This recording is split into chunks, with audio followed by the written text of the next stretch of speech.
minut i 5 sekundi. Slavi su u areni, ali ajde da budemo strpljivi još malo. Samo još malo.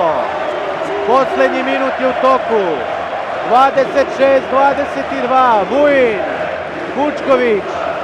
Lopta za Prodanovića, nije to video Prodanović, ali još jedan prekršaj. Mislim da sada možemo zaista i mi da počnemo da slavimo. 45 sekundi do kraja, 26-22. Prodanović iz nemoguće pozicije brani Alilović. Ide Ninčević, ide Vori, ne treba sada praviti prekršaj za isključenje. Odličan Toskić, fenomenalni Toskić u odbrani kraj. U nedelju ćemo ipak gledati 3 finala.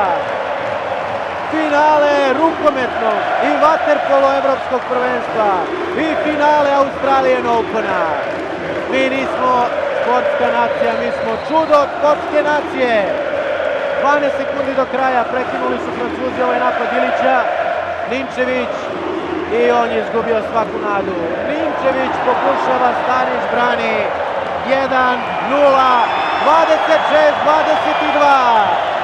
Ludilo u areni, počinje veliko, ali zasluženo slavlje. Gospodine Đukiću, mislim da su naši danas dobili utakmicu jer su igrali mirno, staloženo.